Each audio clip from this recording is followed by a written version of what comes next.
இந்த பணம், அதிகாரம், சொத்து இது எதுவுமே அவளுக்கு தெரியாது. அதனாலேயே எனக்கு இன்னும் அவளை ரொம்ப பிடிச்சது. ஆனா தேவநந்தினி இன்னும் 2ல இருந்தா. அவளுக்கு தெரிஞ்சது எல்லாமே பணம், பிசினஸ், அதிகாரம். என்னை கல்யாணம் பண்ணிக்கிறத கூட தேவநந்தினி ஒரு பிசினஸா தான் பார்த்தா. தன்னை யாராச்சும் பிடிக்கலன்னு சொன்னா பணம் கொடுத்து அவங்கள வாங்கிடலான்னு நினைச்சா. ஒரு பக்கம் தேவநந்தினி, இன்னொரு பக்கம் வள்ளி. அப்புறம் என்ன சார் நடந்துச்சு? வள்ளி கிட்ட மனசு விட்டு பேசுனீங்களா இல்லையா? அவளை பார்த்து நான் மனசு விட்டு பேசணும்னு எவ்வளவோ ட்ரை பண்ணேன். ஆனா அவளை பார்க்கவே முடியல. ஏன் சார், என்னாச்சு வள்ளிக்கு? வள்ளி திடீர்னு ஒரு நாள் காணாம போயிட்டா. அவ இருந்த வீட்டுக்கு போய் பார்த்தேன். வீடு பூட்டி இருந்தது. பக்கத்துல விசாரிச்சேன். வள்ளி எங்க போனான்னு அங்க யாருக்குமே தெரியல. நானும் பங்கஜும் எங்கெல்லாமோ தேடி பார்த்தோம். தேடி தேடி நான் ரொம்ப களைச்சு போயிட்டேன். அப்பதான் தேவநந்தினி திரும்பவும் என்கிட்ட பேச ஆரம்பிச்சா. என்ன கல்யாணம் பண்ணிக்கலன்னா அவளுக்கு வாழ்க்கையே இல்லைன்னு புலம்ப ஆரம்பிச்சா. முதல்ல ரொம்ப கெத்தாவும் திமிராவும் இருந்த தேவநந்தினி அப்புறம் அழுது ஆர்ப்பாட்டம் பண்ணி என்னதான் கல்யாணம் பண்ணிக்குவேன்னு ஒத்த கால்ல நிக்க ஆரம்பிச்சா. இதனால அவங்க வீட்லயும் ஏகப்பட்ட பிரச்சனை. இதுக்கிடையில பங்கஜ் விடாம வள்ளியை தேடிக்கிட்டே இருந்தான். நான் வள்ளியை நினைச்சு மனசுடைஞ்சு போயிருந்தேன். அப்பதான் தேவநந்தினி தற்கொலை பண்ண முயற்சி பண்ணி ஹாஸ்பிட்டல்ல அட்மிட் ஆகியிருந்தா. அந்த சமயத்துல வர வழி இல்லாம நான் அவளை கல்யாணம் பண்ணிக்க சம்மதிச்சேன். எப்ப தேவநந்தினி ஏத்துக்கிட்டோமோ அதுக்கப்புறம் வள்ளியை நினைக்கிறது தப்புன்னு என் மனசை மாத்திக்கிட்டேன். காணாம போன வள்ளியை தேடுறதை நிப்பாட்டிட்டேன். எனக்கும் தேவநந்தினிக்கும் கல்யாணம் நடந்தது. கல்யாணத்துக்கு அப்புறம் தான் தெரிஞ்சது, பக்காவா திட்டம் போட்டு தேவநந்தினி என்ன கல்யாணம் பண்ணிக்கிட்டான்னு. தான் நினைக்கிறத அடையறதுக்கு என்ன வேணா செய்வாங்கிறத அவ ஏற்கனவே சொல்லியிருந்தாலும் என்னை கல்யாணம் பண்ணிக்கிறதுக்காக அவ இந்த அளவு போவான்னு நான் நினைச்சு கூட பார்க்கல. தற்கொலை, அழுக, எல்லாம் டிராமா. அவளுக்கு அவ நினைச்சதை சாதிச்சாக்கணும், அது மட்டும்தான் எய்ம். அதே பிடிவாதம் தேவநந்தினி கிட்ட இப்பவும் இருக்கு சார். தேவநந்தினி ஒரு பிடிவாதக்காரி மட்டும் அல்ல, சந்தேக பிராணினும் அப்புறம் தான் தெரிஞ்சது.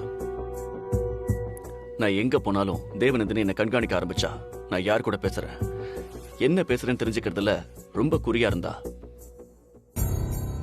என்னை யாராவது அவகிட்ட இருந்து அபகரிச்சுட்டு போயிடுவாங்களோங்கிற பயம் அவ மனசு முழுக்க இருந்தது. அதனாலேயே அவ தன்னோட வாழ்க்கையை நாசமாக்கிக்கிட்டு என்னையும் சித்திரவதை பண்ண ஆரம்பிச்சா.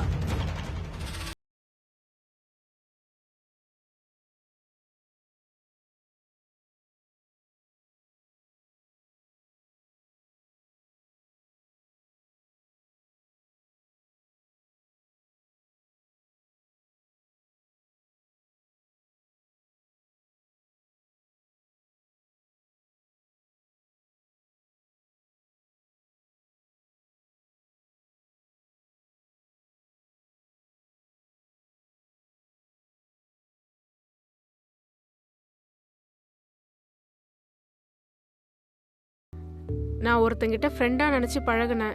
அவன் திடீர்னு வந்து என்ன லவ் பண்றேன்னு சொல்றான். எனக்கு என்ன டெசிஷன் எடுக்கிறதுனே தெரியல. நீங்க தான் சார் எனக்கு அட்வைஸ் பண்ணணும். இது உன்னோட பர்சனல் விஷயம். இதுல நான் எப்படி உனக்கு அட்வைஸ் பண்ண முடியும்? என்ன சார் இப்படி சொல்றீங்க? நீங்களும் தேவநந்தினி மேடமும் லவ் பண்ணி தானே கல்யாணம் பண்ணீங்க. நான் உங்ககிட்ட அட்வைஸ் கேட்காம வேற யார்கிட்ட கேட்பேன்? ஓ, அதுக்கு தான் என்கிட்ட அட்வைஸ் கேட்கறியா? சரியா போச்சு. என்ன சொன்ன? நானும் தேவநந்தினியும் லவ் பண்ணி கல்யாணம் பண்ணிக்கிட்டோமா? சுத்தம். இந்த மிட்டாய் எல்லாம் கேட்டு குழந்தைங்க அடம்பிடிச்சு அழுவும்ல, மிட்டாய் வேணும் மிட்டாய் வேணும்னு. அது மாதிரி தேவநந்தினி நான் தான் வேணும்னு ஒரே அடியா அடம்பிடிச்சா. அவங்க அப்பாவும் என்ன ரொம்ப கன்வின்ஸ் பண்ணி அவளை எனக்கு கல்யாணம் பண்ணி வச்சுட்டாரு. இதுல லவ் எல்லாம் எங்க வந்துச்சு? இது எனக்கு தெரியாம போச்சே. உங்க மேரேஜ் லவ் மேரேஜ் இல்லையா? கட்டாய கல்யாணமா? பாவம் சார் நீங்க. தேங்க்ஸ் சார், இந்த அட்வைஸ் எனக்கு போதும் சார். இனிமேல் நான் ஒரு டிசிஷன் எடுத்துருவேன். Thank you so much sir.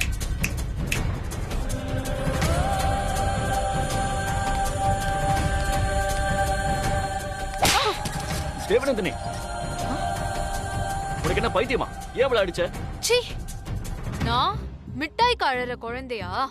வெளிய போடி முதல்ல. Sorry madam. Sorry sir. வெளிய போ.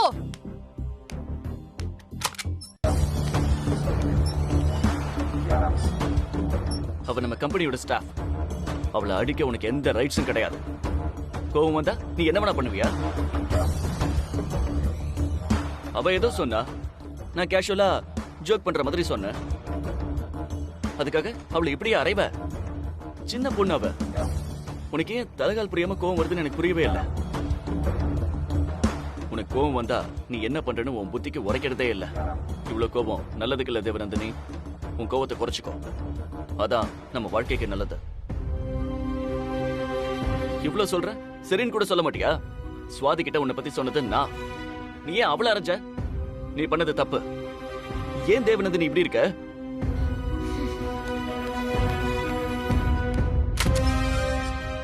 தேவநந்தினியோட இந்த முன்கோவம் தான் அவளுக்கு பெரிய பிரச்சனையாக போகுது. இது எப்படி அவளுக்கு புரியுற மாதிரி எடுத்து சொல்றதுன்னே தெரியல.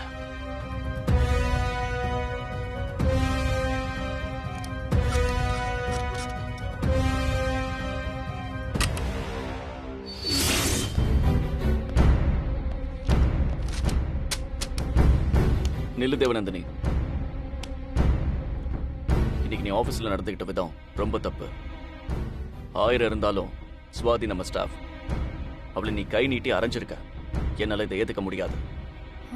நீ ஏத்துக்கணும்னு நான் சொல்லவே இல்லையே. எனக்கு தோணுச்சு, அடிச்சேன். என்ன தேவநந்தினி இப்படி பேசுற? இதை என்னால அக்செப்ட் பண்ணிக்கவே முடியாது. நீ செஞ்சது மன்னிக்க முடியாத தப்பு. சோ நாளைக்கு நீ சுவாதி கிட்ட மன்னிப்பு கேட்டாகணும். வாட்? நான் மன்னிப்பு கேட்கணுமா? இந்த தேவநந்தினி மன்னிப்பு கேட்கணுமா? அதுவும் போயும் என்கிட்ட சம்பளம் வாங்குற ஒரு வேலைக்காரி கிட்ட நான் மன்னிப்பு கேட்கணுமா? Never Surya, never. முதல்ல வாய்க்கு வந்தபடி பேசுறத நிப்பாட்டு. அவன் நம்ம வேலைக்காரி கிடையாது, ஸ்டாஃப். அப்படியே வேலைக்காரியா இருந்தாலும் இப்படி இலக்காரமா பேசுறத முதல்ல நிறுத்த. சக மனுஷங்களை அன்பா பார்க்க பழகிக்கோ. சக மனுஷங்களை நான் மதிக்கணும்னா அவங்க எனக்கு ஈக்குவலான ஸ்டேட்டஸ்ல இருக்கணும். இல்லனா என் வழிக்கே வராம ஒதுங்கி நிக்கணும். அப்படியும் இல்லாம இப்படி என் வாழ்க்கையில குறுக்க வந்தா நான் இப்படி அவங்களை இலக்காரமா தான் பாப்பேன். அவ ஸ்டேட்டஸ் என்ன, ஏன் ஸ்டேட்டஸ் என்ன? இன்னும் ஒரு வார்த்தை ஸ்டேட்டஸ் கேட்டஸ்னு பேசுன நான் மனுஷனா இருக்க மாட்டேன். பாவம் அந்த சுவாதி, சின்ன பொண்ணு. அவளை போய் அரைஞ்சிருக்க. உனக்கு கொஞ்சமாவது அறிவு இருக்கா இல்லையா? நானும் மத்தியானத்துல இருந்து பாக்குறேன். என்னவோ சின்ன பொண்ணு சுவாத்தின்னு அப்படியே உருகுற. ஏன் இந்த தேவநந்தினி சலிச்சு போயிட்டால உனக்கு? அதுக்குள்ள வேற ஒரு சின்ன பொண்ணு கேக்குதோ உனக்கு? ஏய்,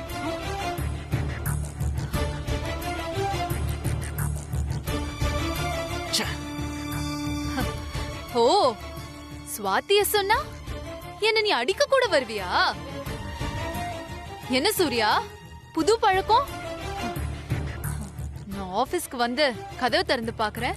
என்னமோ ஏதோ கள்ள புருஷன் கிட்ட பேசுற மாதிரி அவ சிரிச்சு சிரிச்சு பேசிட்டு இருக்கா. அவளை அங்கேயே அறையாம என்ன வேற என்ன பண்ண சொல்ற? நீ வேணும்னா பாக்குற பொண்ணுங்க கிட்ட எல்லாம் கொஞ்சம் பேசலாம். ஆனா இந்த தேவநந்தினி அப்படிப்பட்டவ கிடையாது. நெருப்பு. உன் சந்தேக புத்தி உன்னை பிடிச்சு ஆட்டுது தேவநந்தினி. உன்னை கெஞ்சி கேட்டுக்கிறேன், என்ன மிருகமா மாத்திராத. இன்னொரு தடவை அவளையும் என்னையும் சேர்த்து வச்சு பேசாத. மீறி பேசுன நான் மனுஷனாவே இருக்க மாட்டேன். சூர்யா, அவ உன்னை நல்லா மயக்க பிளான் போட்டு எல்லாத்தையும் செய்யறா. நீயும் மயங்க ஆரம்பிச்சுட்ட. அத நான் கண்டுபிடிச்சிட்டேன். அத உன்கிட்ட இப்ப சொல்லிட்டு இருக்கேன். இதுல இருக்கிற உண்மையை புரிஞ்சுக்காம நீ அவளுக்காக என்னைய அடிக்க வர? தப்பு யார் மேலன்னு உனக்கு புரியுதா இல்லையா? அது எப்படி சூர்யா, கல்யாணம் ஆன கொஞ்ச நாள்லயே ஆம்பளைங்களுக்கு இன்னொரு பொண்ணு தேட ஆரம்பிச்சிருது? சி, நீ ஒரு பொண்ணா? உன் புத்தி ஏன் இவ்வளவு மட்டமா போகுது?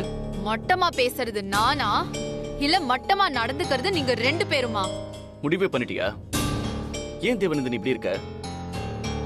உன் மண்டைக்குள்ள இருக்கிறதெல்லாம் பிடிவாதம், கோபம், சந்தேகம் மட்டும்தான். இந்த மூணு சேர்ந்து இன்னும் என்ன பாடுபடுத்த போகுதோ எனக்கு தெரியல.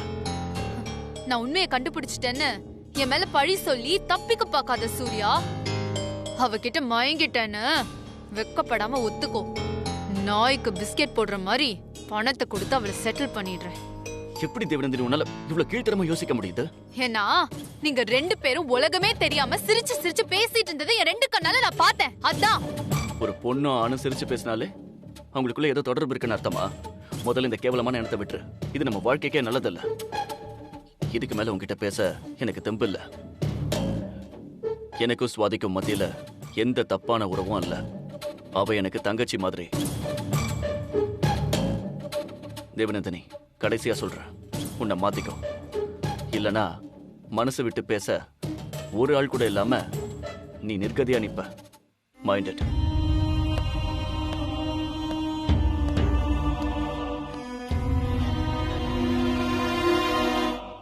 நான் சாதாரணமா பிசினஸ் விஷயமா எந்த பொண்ணுகிட்ட பேசினாலும் என் மேல சந்தேகப்பட ஆரம்பிச்சா. எனக்கு அவளை தவிர உலகத்துல யாருமே வேண்டான்னு நான் பல தடவை சொல்லியும் அவ காதல வாங்கவே இல்லை. எப்ப கல்யாணத்துக்கு முன்னாடி அந்த வள்ளி பின்னாடி போனீங்களோ அப்பவே எனக்கு தெரியும் கல்யாணத்துக்கு பின்னாடி யார் பின்னாடியும் போக நீங்க யோசிக்கவே மாட்டீங்கன்னு சொன்னா. நான் உங்ககிட்ட எதையும் மறைக்கலையே. எல்லாத்தையும் உங்ககிட்ட சொல்லிட்டு தானே கல்யாணம் செஞ்சுக்கிட்டேன்னு அவகிட்ட பல தடவை சொன்னேன். உங்களை கல்யாணம் பண்ணிக்கிட்டது என்னோட விருப்பம். ஆனா உங்க விருப்பம் வள்ளியை கல்யாணம் பண்ணிக்கிறதான்னு சொல்லி என்கிட்ட சண்டை போட்டா. ஒவ்வொரு சமயம் தோணும், என்னடா இவ இவ்வளவு பிடிவாதக்காரியாவும் சந்தேக பிராணியாவும் இருக்காளேன்னு. ஆனா அடுத்த நிமிஷமே அவளை நினைச்சு பாவமா இருக்கும். 19 வயசுல பிசினஸ்க்கு வந்து 20 வயசுல என்ன கல்யாணம் பண்ணிக்கிட்டு அவ படுற கஷ்டத்தை பார்த்து எனக்கு அவ மேல பரிதாபம் கூட ஆரம்பிச்சது. அந்த பரிதாபமே ஒரு கட்டத்துல லவ்வா மாறிச்சு. ஆனா அந்த லவ்வ அவ கடைசி வரைக்கும் புரிஞ்சுக்கவே இல்லை. வள்ளி என்ன தாசர் ஆனா? அவளை அதுக்கப்புறம் பார்க்கவே இல்லையா? பார்த்தானோ, நானே எதிர்பார்க்காம அவளை ஒரு நாள் பார்த்தேன்.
வள்ளி,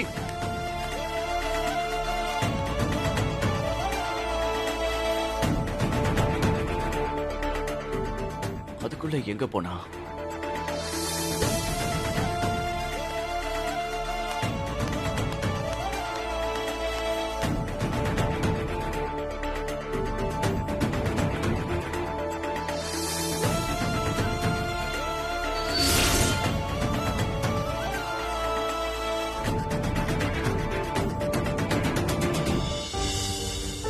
இத்தனை நாள் ஓடுனது பத்தாதா? இன்னும் ஓடணுமா? ஓடு. இன்னும் எங்கெல்லாம் ஓடுறேன்னு நானும் பாக்குறேன். ஓடு வள்ளி. என்ன பார்க்க கூட உனக்கு பிடிக்கலையா வள்ளி? அவ்வளவு வெறுப்பா என் மேல? நான் என்ன தப்பு பண்ண? உன்னை காதலிச்சது தப்பா? நீதான் எனக்கு எல்லாமே உன் முன்னாடி வந்து நின்னது தப்பா? சொல்லு வள்ளி, சொல்லு. ஏன் பேசாம நிக்கிற? இப்ப கூட உனக்கு என்ன பார்க்க பிடிக்கலையா? பிடிக்கலன்னு சொல்லு. இப்பவே போயிடுறேன்.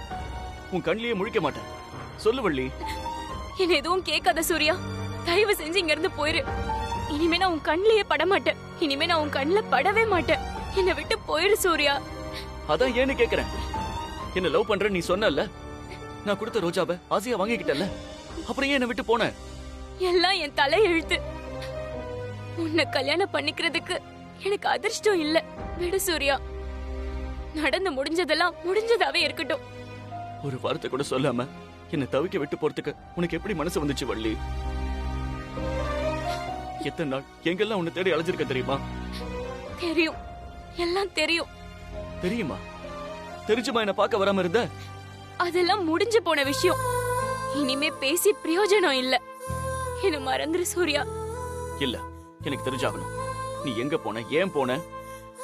நான் உன்கிட்ட வந்து உன்னை பிடிச்சிருக்குன்னு சொன்ன மறுநாளே நீ காணாம போயிட்ட. ஏன் சொல்லு வள்ளி.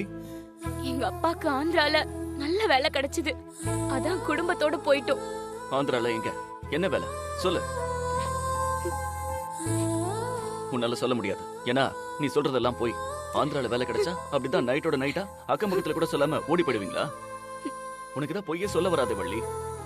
அப்புறம் ஏன் என்ன ஏமாத்த பாக்குற? சூர்யா, நான் போகணும். எனக்கு நேரமாச்சு. எவ்வளவு நேரமானாலும் சரி, என் கேள்விக்கெல்லாம் பதில் சொல்லாம நான் இங்கிருந்து உன்னை போக விட மாட்டேன். பதில் தெரிஞ்சு என்ன செய்ய போற சூர்யா? அதான் உனக்கு கல்யாணம் ஆயிருச்சுல்ல. இனிமே இந்த வள்ளி ஞாபகம் உனக்கு எதுக்கு? உனக்குன்னு ஒரு வாழ்க்கை அமைஞ்சாச்சு. அப்புறம் எதுக்கு இந்த பழைய நினைப்பெல்லாம்? எனக்கு உண்மை தெரிஞ்சாகணும். என்ன பிடிச்சிருக்குன்னு சொன்னவ ஏன் என்கிட்ட ஒரு வார்த்தை கூட சொல்லாம ஊரை விட்டு போன? இதுக்கு மட்டும் பதில் சொல்லு. இல்லனா வாழ்க்கை முழுக்க இதை யோசிச்சு யோசிச்சு நான் நிம்மதி இல்லாம செத்து போயிடுவேன். ஏன் சூர்யா இப்படி எல்லாம் பேசுற? ஏன்னா உன்னை நான் அவ்வளவு காதலிச்சேன். ஆனா நீ ஒரே நாள்ல என்ன மறந்துட்டு போயிட்ட. எவ்வளவு துடிச்சிருப்பேன்னா. நான் மட்டும் என்ன சந்தோஷமாவா இருந்தேன்? எல்லாம் என் தலை விதி. நீயும் சந்தோஷமா இல்ல, நானும் சந்தோஷமா இல்ல. அப்புறம் யாருக்காக இதெல்லாம்? அத இப்ப சொல்ல முடியாது. அதான் ஏன்னு கேக்குறேன். ஏன்னா தேவையில்லாத பிரச்சனைகள் வரும் சூர்யா. புரிஞ்சிக்கோ. நீ இல்லாம நானும், நான் இல்லாம நீயும் வாழ பழகிட்டோம். இப்படியே இருந்துருவோம். இதெல்லாம் அப்புறம் பேசிக்கலாம். எனக்கு வேண்டியது ஒன்னே ஒண்ணுதான். நீ என்னை விட்டுட்டு போனதுக்கான காரணம் அதை மட்டும் சொல்லிடு. சூர்யா, ஏன் இப்படி சித்திரவதை செய்யற? சித்திரவதை செய்யறது நீயா நானா? ப்ளீஸ் வள்ளி சொல்லு. சரி சொல்றேன். ஆனா இங்க வச்சு இல்ல. கொஞ்ச நேரம் கழிச்சு ஊருக்கு வெளியே இருக்கிற பார்க் பக்கத்துல வா. அங்க வச்சு சொல்றேன். எனக்கு வர சொல்லிட்டு திரும்ப நீ தலைமறை வயலான்னு பாக்குறியா? இல்ல, உன்னை பார்த்து உண்மையை சொல்லாம நான் போக மாட்டேன். உன்னை எப்படி நம்புறது? உன் மேல சத்தியமா. போதுமா? இப்ப நம்புறேன். உனக்காக காத்துக்கிட்டு இருப்பேன். என்ன திரும்பவும் ஏமாத்திடாத வள்ளி.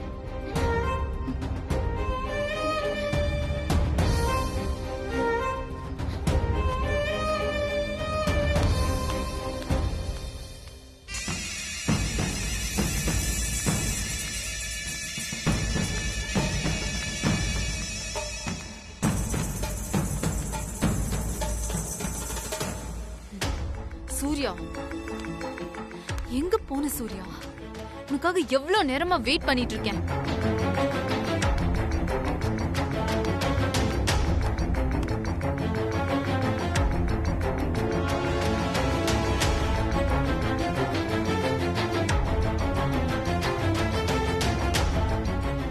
ஏய்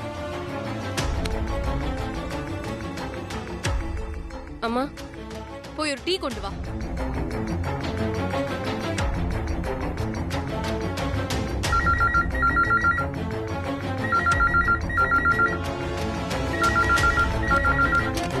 hello Surya, wrong number.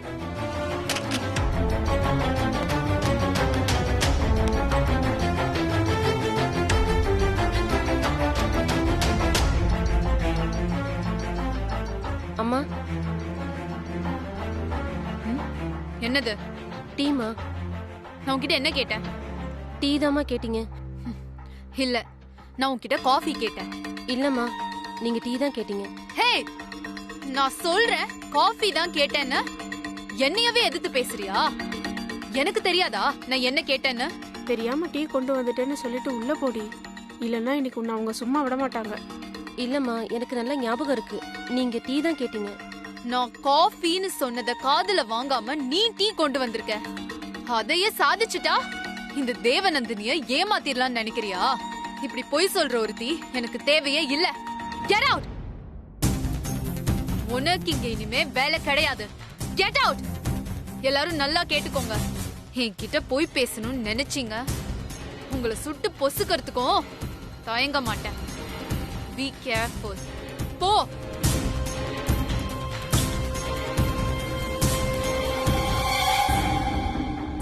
Hey, அம்மா, அம்மா சொல்லுங்கம்மா. இந்த டீயை கொண்டு போய் கொட்டு. நான் வேணா காஃபி கொண்டு வரட்டுமாம்மா? எனக்கு ஒரு மண்ணும் வேண்டாம். யாரும் என் கண்ணிலே முழிக்காதீங்க. போயிடுங்க. எல்லாரும் சேர்ந்து என்ன ஏமாத்த பாக்குறீங்க. இனிமே யாரும் என் மூஞ்சில முழிக்காதீங்க. ஹே அம்மா போய் டிரைவரை வர சொல்லு. சரிங்கம்மா.